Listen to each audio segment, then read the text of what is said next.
All right. Hello, everyone. And we've got our recording started. So this is Jay Bruce coming to you live from my home office, still in my quarantine of the coronavirus time. And today I'm very excited to have my friend Darin Grover from southeastern Oklahoma on the line with me, on the Zoom with me, to talk to all of you guys and talk to everyone about just who he is, his background, a little bit about their program, and then to give some tips for all of you guys out there that are on hold. You know, your basketball season's on hold, your school year's on hold, and excited to bring in some wisdom from someone who's done this, who does this for a living, who's very successful, to just kind of talk to all you guys about maybe some tips on how to get recruited, some tips on what to do, um, and also just what you can be doing for yourself during this time. Maybe some workout tips or some daily things you could be doing, things like that. So this is informal and laid back.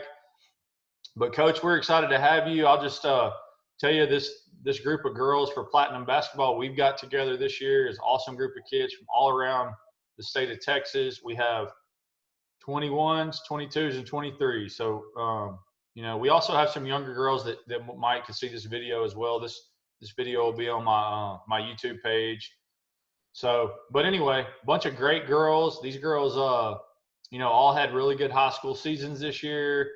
They know how to win, great attitudes, great parents. A lot of parents ask me questions about all this stuff we're going to go through today too. So a lot of the parents will probably, so you could, answer these questions also to the parents and not just to the young people. But anyway, just want to introduce Coach. He is coming off championship season and disappointing in. I know that these guys won the GAC tournament championship, regular season and tournament champions, which is the double dip, which is awesome. A very tough competitive league for sure in the few years that I've followed it.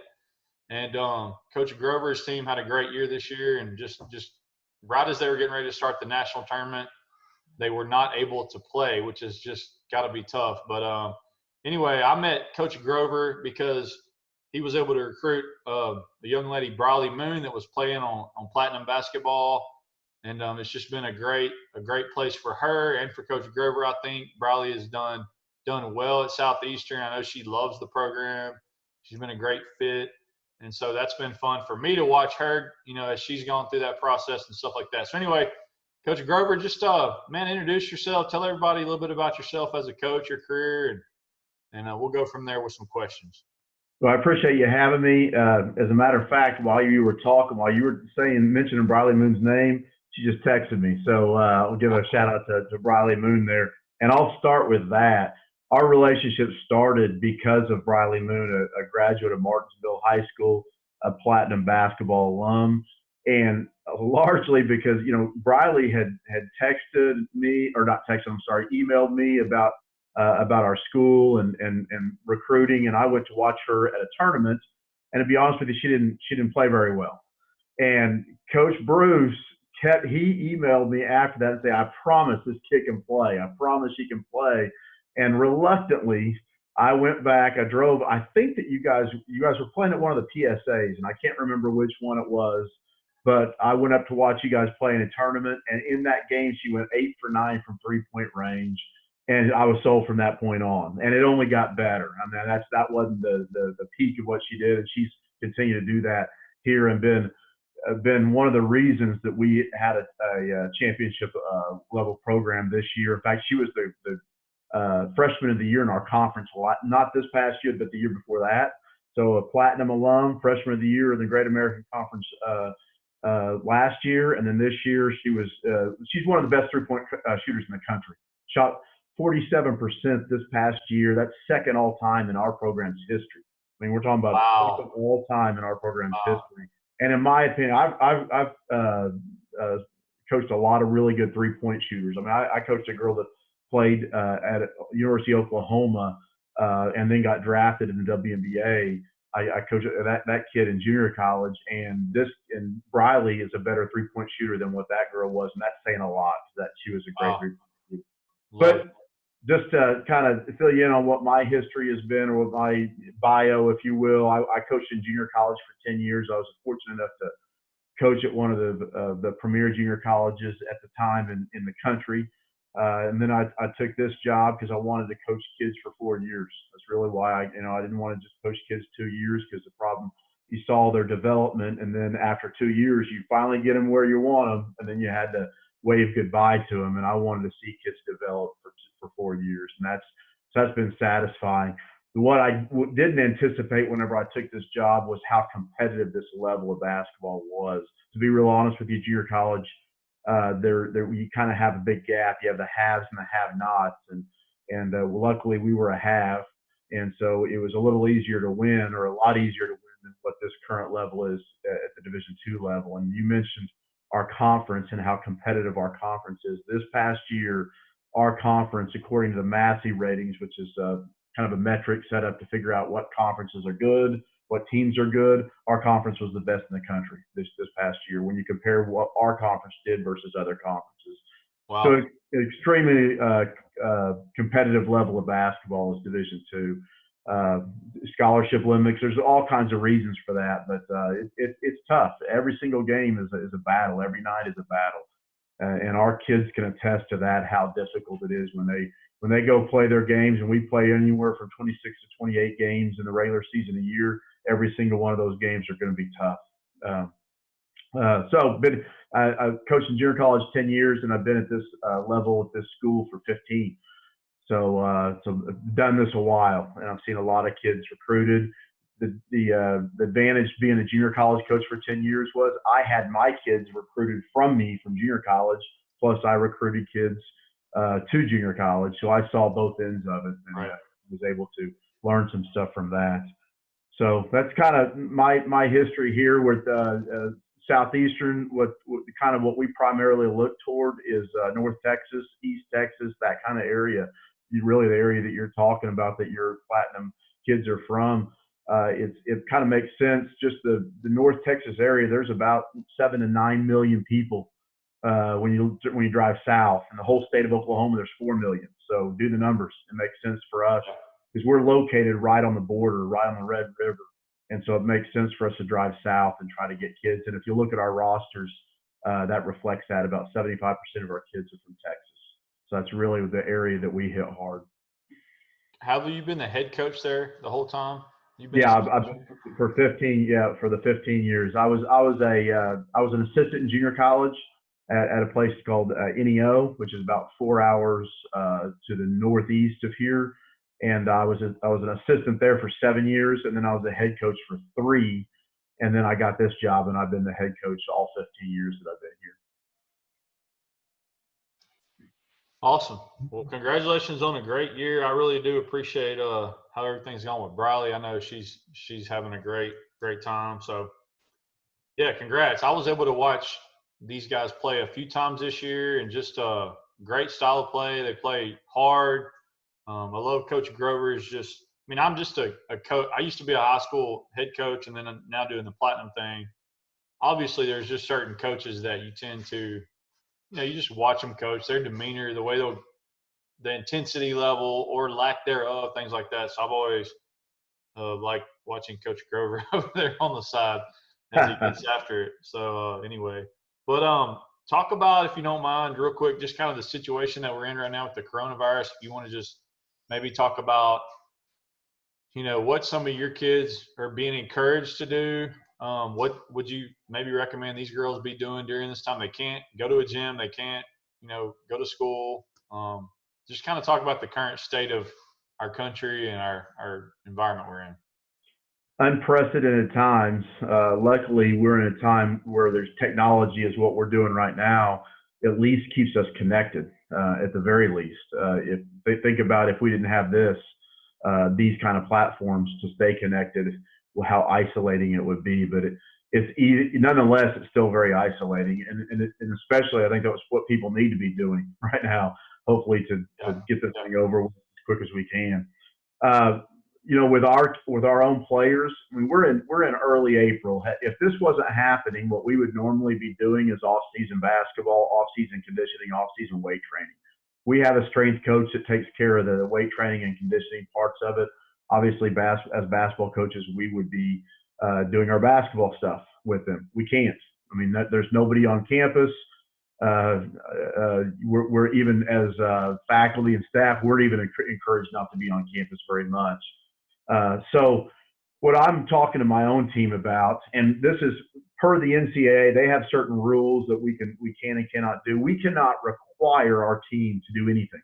Not there can be no requirement, but what we can do is check in on them and just kind of get updates of what they've been doing, give them suggestions. Our strength coaches sent out strength workouts, body weight type workouts, because most kids don't have access to a home gym even, or they definitely can't go anywhere and work out because those are all shut down.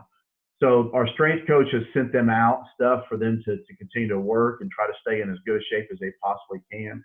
And with YouTube and things like that, you can go YouTube any kind of workout you want and just copy it.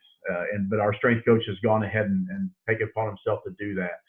And so I'm keeping in touch with them, just making sure that they are staying in shape. And that's one of the big things I'm talking to them about is, don't get sedentary. In other words, don't just sit on the couch. You're going to have to stay in shape.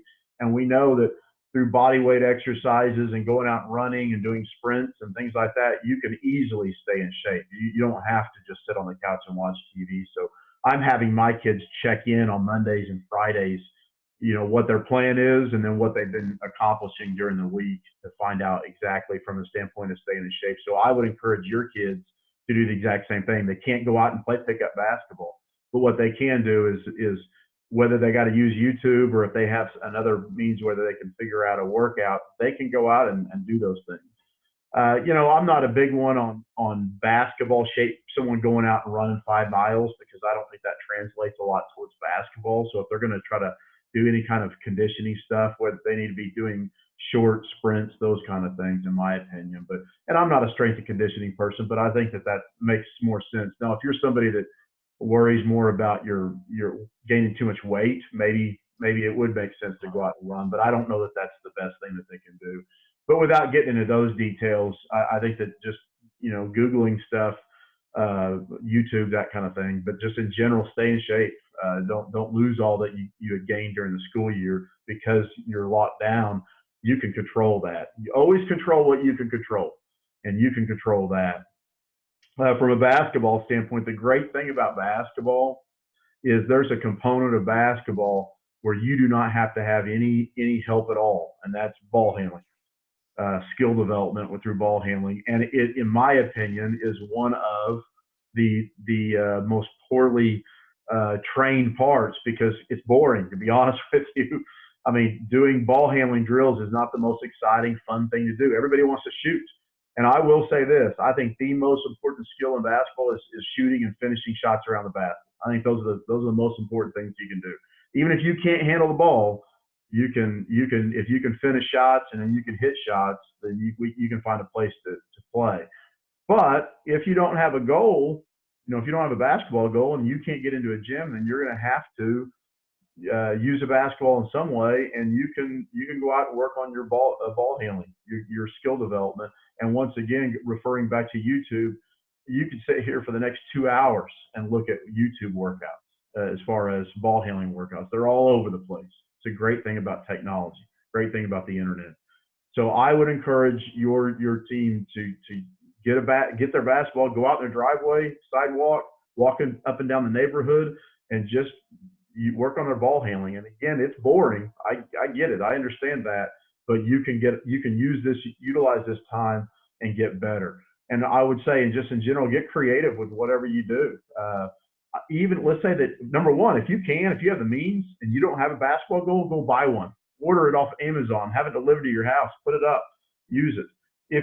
If that's not feasible, I know this is going to sound strange. Go out and get a Nerf hoop. Eye-hand coordination or hand-eye coordination, however you want to list it, is not exclusive to just shooting on a 10-foot basket with a 28.5 inch ball. It can be a Nerf hoop. I guarantee that Coach Bruce, that you grew up playing on a Nerf hoop. I have an identical twin brother. He and I had vicious games in the garage against each other, and we had all these rules set up with our Nerf hoop. We had 3-point line, what we could do, what we couldn't do. we use that, and I think that helps with hand-eye coordination. And I think that in the absence of regular basketball, you can shoot at a trash can, you can shoot at a Nerf hoop, you can do anything that can help your hand-eye coordination if you're locked up inside. And I would, as a kid, I looked forward to that. I mean, if it was raining or snowing outside, I lived further north than here, so we had snow. We were out in the garage, and we'd make our parents take the cars out, so we'd have the garage, and we'd play Nerf hoop. And so I think anything that they can do to help their hand-eye coordination during a time whenever they can't use a regular goal. I love it. Netflix doesn't help your hand-eye coordination. Not at all. And I'm not saying that you can't do those things, but I do think that the day is long. There's you got a lot of time, and I think that you utilize this time to get better at something that you're not very good at. And every single one of your players, no matter how good they are, they're not very good at something. So go get better at that. Keep maintaining and getting better at the things that you're good at. But you need to get better at the things that you're not very good at. And I think that's a lot of times we all want to gravitate toward all the things that we're good at because we don't like to fail. And so you don't do the things that you're not very good at. Well, it's a whole lot better to fail when no one's around than it is to fail in a gym with everybody watching. So go get better at your ball handling. Go get better at your passing. You can throw it at a brick wall for that matter on passing. Again, YouTube is a great resource.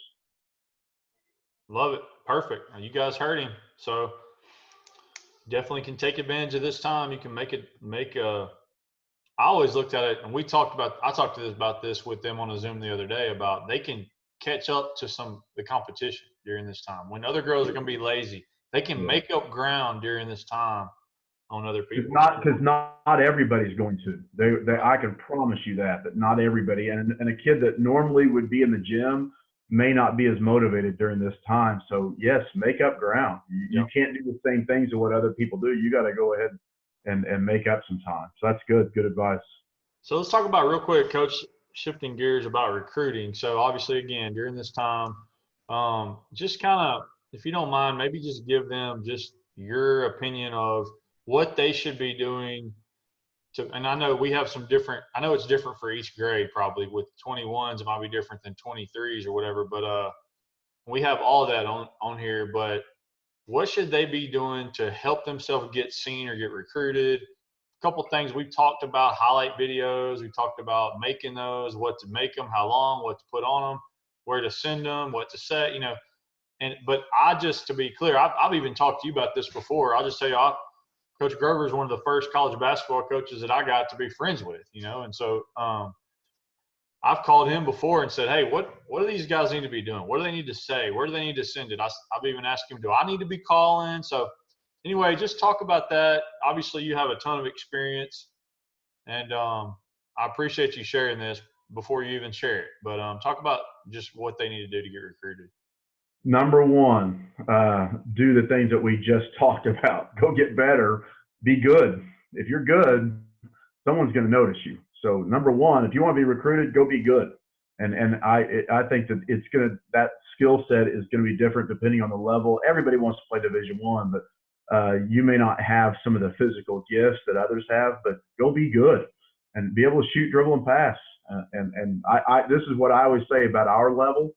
If you can be elite at any of those things, we can find a place for you to play, and especially if you can be elite at shooting. And I know I said that before, but you can shoot the ball, we can find a place for you to play. So then let's say that you're good enough to play college basketball. I love this question that you asked because I wish I could tell every high school kid, summer player, whatever, tell them what to go do. Number one, I think create a list of the schools that you might want to go ahead and go play at. And that could be geographically, as far as it may be within, say, a 2-hour drive or a 4-hour drive, or maybe you want to go to a private university. Maybe you want to go to a Christian centered university. Maybe you want to go to a state school. Maybe you don't. Maybe you want to go to a small school. I don't know what the criteria is going to be, but you know that. Or it could be geared toward your degree program, something that you want to be. But bottom line, kind of create a list of some of the places that you want to go. And then email those coaches, call those coaches. I mean, be a little bit of a pest. And some coaches will probably cringe for me to say that, but I think the more that you go ahead and create a personal contact. So let me just, I'll use myself as an example. Let's say that a player goes ahead and emails me and she doesn't get a response. Okay. Because, and by the way, you can't even imagine how many emails I get per day. It is unreal. You just can't, there's no possible way for me to sort through all of them. And, you know, some of them will be from San Diego and some of them are from New Jersey and things. I don't know that a kid from San Diego is going to come to Darin, Oklahoma to play basketball. I mean, she might, but anyway, so this player emails me. I don't respond. Let's say that I don't. She needs to email me again and then follow up with a phone call, okay, and leave a message on my voicemail. Try to get in touch with me somehow. I will notice that. If I get a personal email from a player and they follow up with a phone call that has a voicemail, I'm going to start to notice. I can't ignore that forever. And by the way, whenever you are sending an email, if you send out a form email that has dear coach, and then it's a blank where okay, Coach Grover, and then you change it and it goes Coach Smith, and then you change it and go Coach Bruce. I can pick up on that you've just gone through and created a form email that you sent it to 300 coaches. It's a telltale sign when I see Coach Grover, I would love to come play for the Lady Bulldogs one day. Well, we're the Savage Storm. I know that you just forgot to change the nickname on it. We see it all the time. So do not do that. Create a personalized email if you want. That's why I say create a small list at first, one that's manageable. Don't try to send it out to 200 coaches because it really is going to be obvious that you didn't pick me out. And then again, follow up with a phone call so that I know that you're really interested. So you asked about the highlight films. So in the email that you send me, I would go ahead and people say, well, should I send out a highlight film? Absolutely, that's great. Put it out a small highlight film, maybe a minute and a half long. But keep in mind this: highlight films are going to be, they are what they are. They're not going to have any misses on them. You're not going to do anything wrong on them, and I know that. So put out a highlight film and then accompany that with full-length video, and make sure to include your jersey, the color, and your jersey number so that I know who I'm looking at on each one of those. So it may be that I've looked at number 10 in white in this highlight film, and then maybe that was your summer schedule, and then you put some high school film in there, and I'm looking at number 23 in maroon. But I don't know those things until you put those things down. So make sure you put all that stuff in there. But if highlight film's great to pique my interest, and then I want to see full-length game footage. Now, once I see all that, by the way, again, you need to have all of your statistics and everything listed on there as well. I think statistics do matter. Keep in mind, I do think that they matter, but a better thing is I want to see that, but I do need to see you play, because that's going to really tell whenever I actually see you play. So again, to recap, make sure your emails are personal. Follow up with phone calls. If you end up with my cell phone number somehow, text me. But be a little bit of a pest, because say that, hey, I want to play. You can send a highlight film. That's great, because that'll pique my interest. Accompany that with full-length game footage so that I can see all of that. Love it. I think that's great. Keep going. Yeah, sorry. Well, and then I think that just some simple things. Make sure that you're registered with the NCAA and the Eligibility Center. You need to make sure of that, because that'll be one of the first things I ask. Hey, if you've got your transcript and stuff, I think that stuff is, if you have copies, that stuff can be sent on as well, because as we get further down the line in recruitment, I will ask for those things. So I think that the more information for me as a coach that I get, the better. But I can spot form emails a mile away. And also, I'm not saying that scouting services are a bad thing, but my opinion, you can go do the same things that they're going to charge you $300, $400, $500 for, in my opinion. I mean, you're taking those $300 or $400, $500 and you're giving it to them just to do the labor that you didn't really want to do. And that is, you can go find any email online. You just got to go to their websites, and you're probably not going to go play in New Jersey. Now, maybe you want to, and maybe barring no other offer, but there's a lot of schools between here and New Jersey. And I'm just using New Jersey as an example because it's a long ways away. So I think that before you go spend a lot of money with scouting services, I think you can do a lot of that stuff on your own. Camps are something. If you see that a university, college or university that you're interested in is offering a camp, call them, email them, ask them if that's someplace that you might want to go. We mentioned Briley Moon. To go back to her, she came to one of our camps, and we had already kind of ID'd her because of Briley. She was one that continued to send emails and updates on how her stuff was going. And then Coach Bruce, his backing up of how good she was, convinced me to come back and see her play. And then I saw it, but she did come to one of our camps. What was funny about her coming to one of our camps, though, she only came to one day of the camp because I told her, because she was going to have to drive. I said, well, just come to one day of it. She just came to one day, and we did not work on shooting that day. Oh. So I didn't.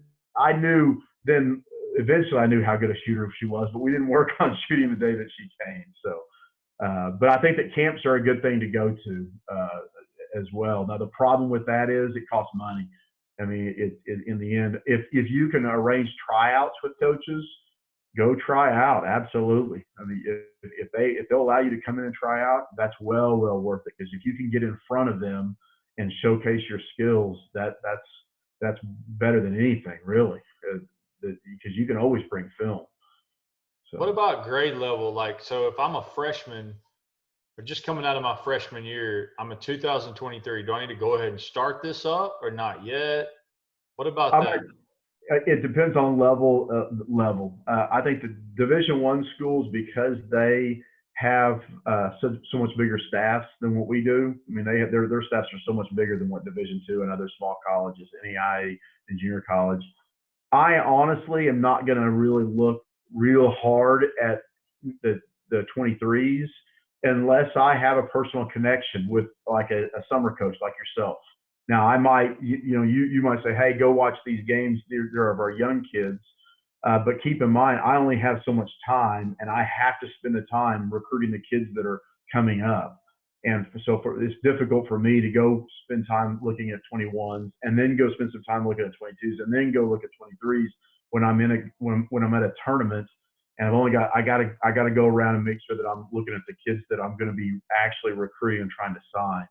So but do I think that it's necessarily bad for them to start? No, because the more time that they have to go ahead and put their name out, I will say this: I'll recognize names as I go, and of course we have a database and a question.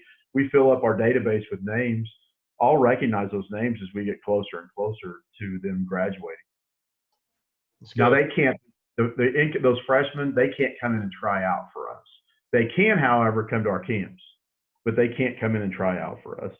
Can y'all respond back to them? Is there a rule against that? Sure. You can. Yeah. As long as now, well, it depends on how early. We have certain things that we can and cannot do. Yeah.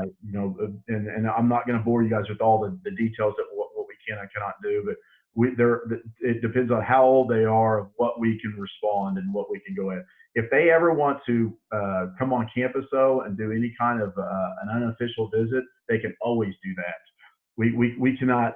Then if they want to request a personal meeting with us, as long as they want to do that, we can go ahead and bring them in and do those things. So you might wonder, how do these younger kids commit so early? Well, that's typically through camps. Usually is what's happened. They've gone to camps and they've talked to those coaches, because they can talk to them while they're on their campus anytime that they want to.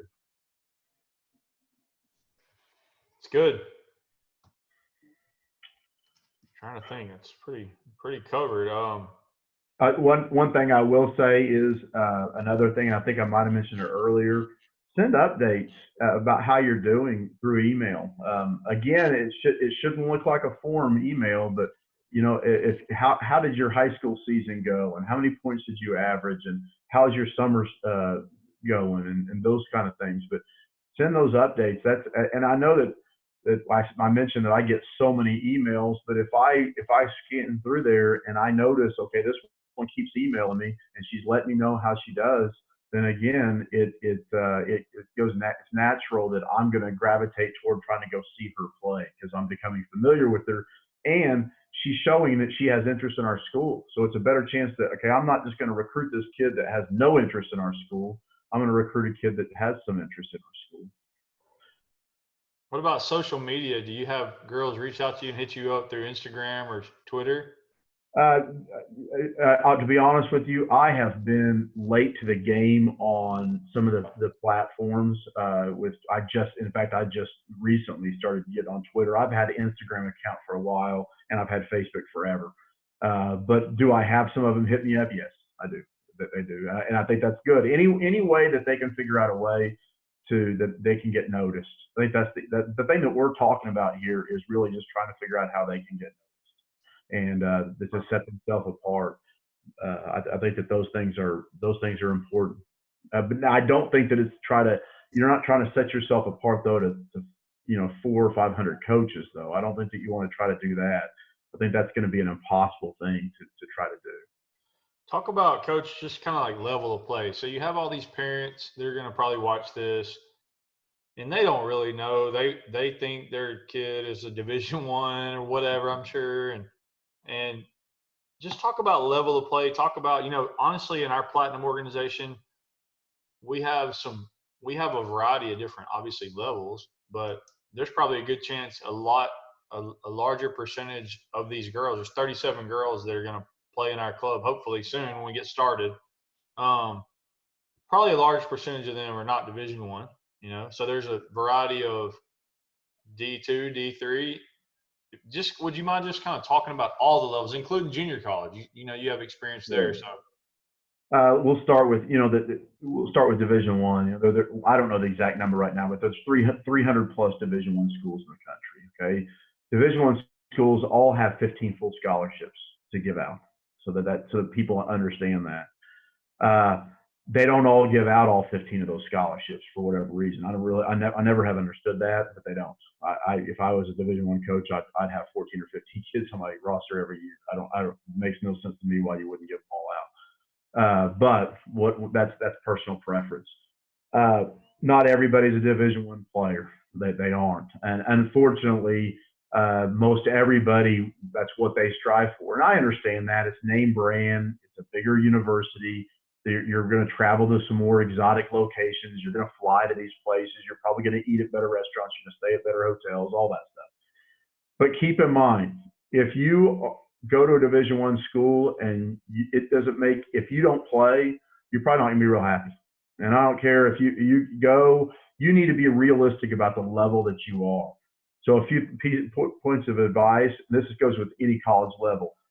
You need to, number one, go watch the teams play. And I'm talking about whatever level you're aimed at, go watch them play. More importantly, go watch them practice.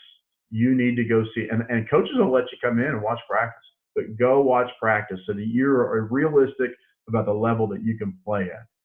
Then be realistic about when you're going to get to play at that level. You may be good enough to play Division One, but are you going to be patient enough if it happens to be that you have to wait until you are a junior or senior to play? Maybe you don't want to wait that long. Our best player this past year, her name was Katie Webb. She was from Melissa, Texas. Katie had the opportunity to go play Division One basketball, probably some low Division One schools. But luckily for me and for her, she had an older brother that went through that route, and he went to Division One, wasn't real happy. And she understood that going to a Division One school or Division Two school and getting to play early on for her was more important. Plus, she was 30 minutes from her house, and so her parents could come to every single game. Katie is now currently the second leading, and she just graduated, or she's about to graduate with her master's degree. She is the second leading scorer of all time at our school. And the leading scorer was a girl named Crystal Robinson, who scored over 3,000 points in her 3.5-year career. So nobody's going to break those records probably.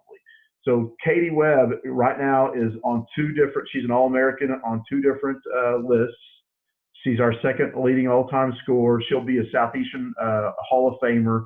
You name it. She's done it all here. One of the best players to ever play here. And she did that because of the decision she made that she was realistic of the level of basketball she could play, and she got to play for 4 years here. Again, we go back to mentioning Briley Moon. Briley Moon is a player, the player we mentioned earlier from Martinsville, Texas. Briley's probably about 5'6", okay?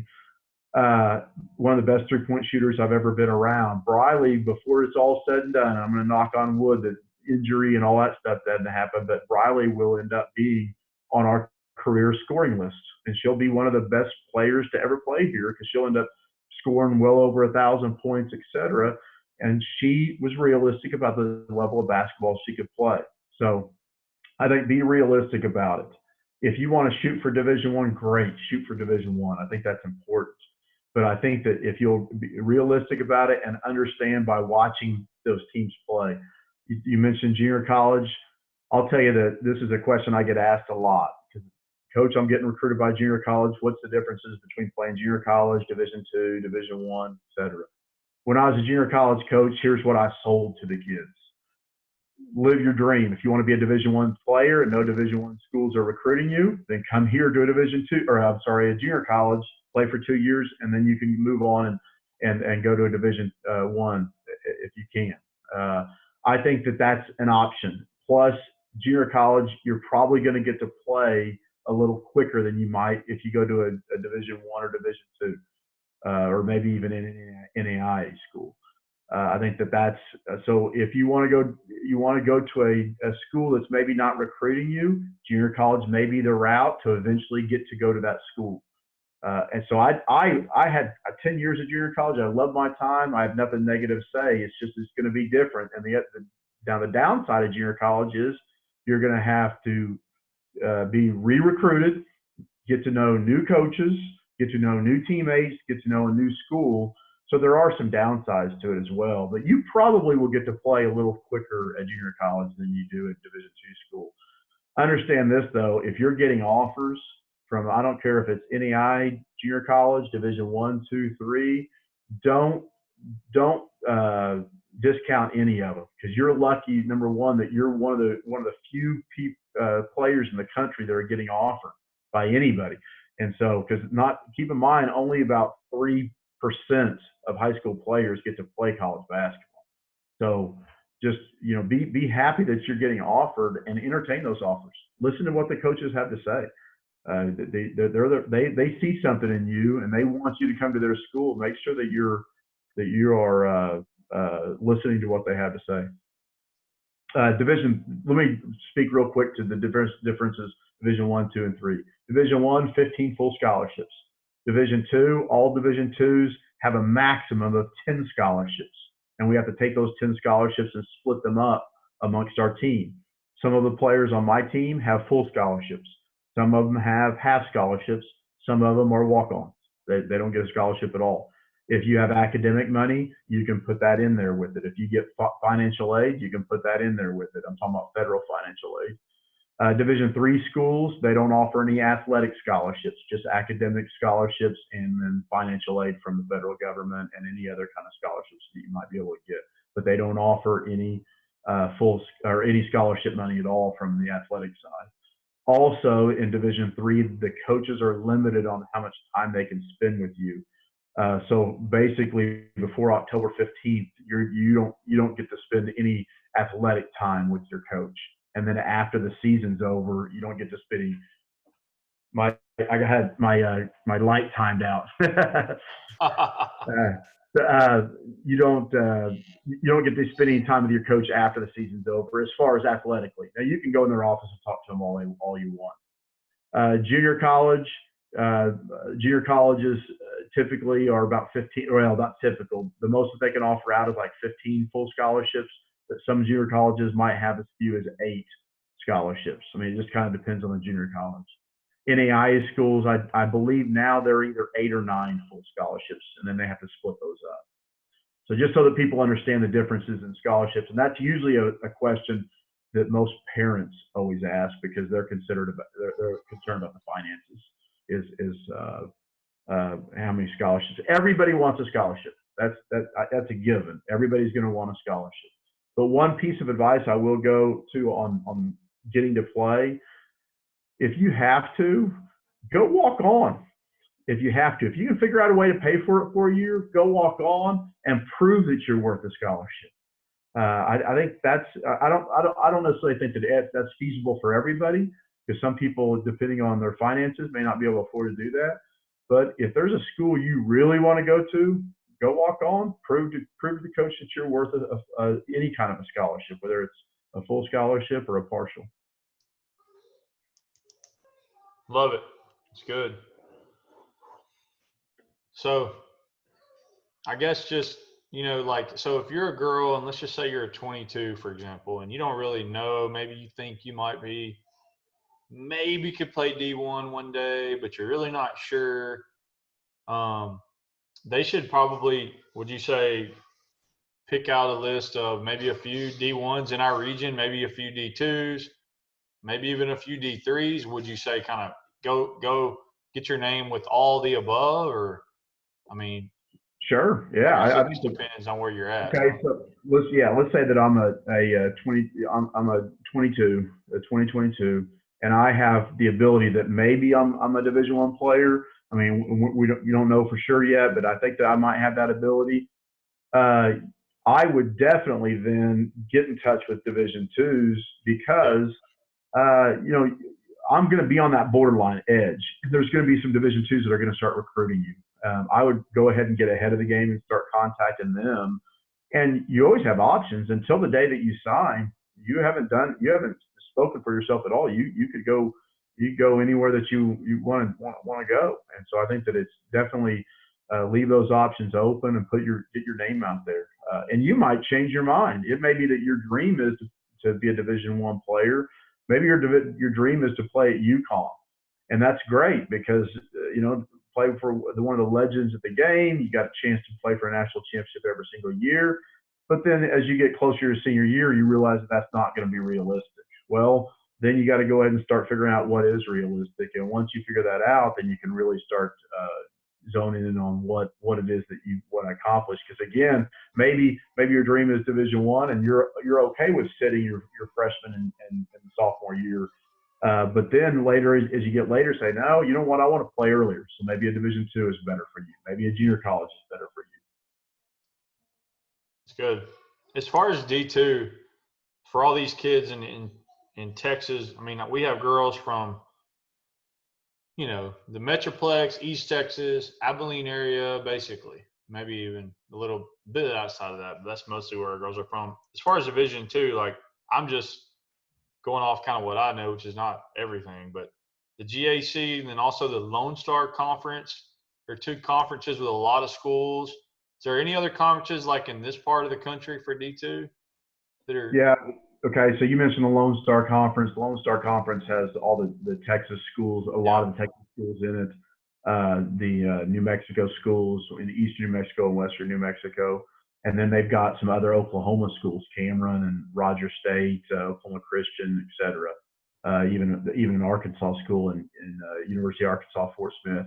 The Lone Star is a big conference. It's a really big. I saw that. It's 20 schools or something. Yeah. 19 schools. And so the thing about the Lone Star, and this is not a secret or anything, not necessarily negative or positive. It's spread out. Your travel is going to be fairly extensive. Yeah. Even to the point where you might even have to fly to western New Mexico. It kind of depends on what your school can afford. But it's a big spread out conference. The reason for that is they had the Lone Star Conference merged with the Heartland Conference is what happened. And only half those schools play football now is the deal. But they created kind of a mega conference with football playing schools and then a number of schools that don't play football. The Great American Conference is comprised of a number of 6 Oklahoma schools, 6 Arkansas schools.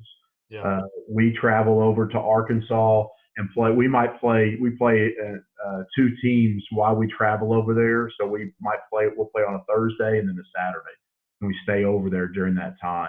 Our longest road trip for us is 6 hours, and we charter with the men and take a charter bus over there.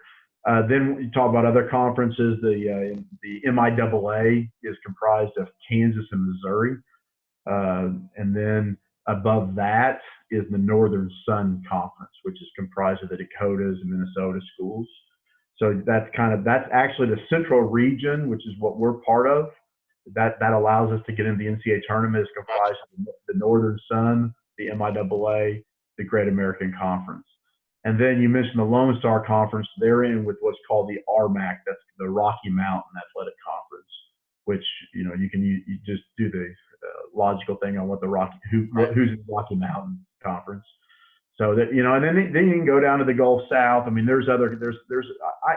last count, I might be speaking out of turn here, but maybe 20, 24 conferences, something like that. Wow. That number in Division II. I mean, keep in mind, there's about 300 Division IIs in America. So I just figure for a lot of these girls in this part of the country, realistically speaking, like you said earlier, kid from San Diego is probably not coming to here. So I just figure, there's nothing wrong. You can go to school across the country. If you're lucky enough to get it recruited from a school from California or whatever, you can go wherever you want to go. My experience, most girls like to stay closer to their house. And if you probably look at most schools, just pull up their roster. I'd say that most, 75% of it on girls on most rosters are going to be within, say, 4 hours of their house. It'd be an interesting thing I don't know, with the quarantine, maybe I'll research that. But if you just cherry picked most schools and looked at them, I bet you most of their roster is within a few hours of their house as far as the players. So why that is, I don't really know, but I think that budgets from a standpoint of coaches going out and recruiting kids, they typically stay more regional and trying to recruit them. For instance, I mentioned our coaching junior college. On our junior college teams, we would have about 4 kids that were international kids. So they were from other countries.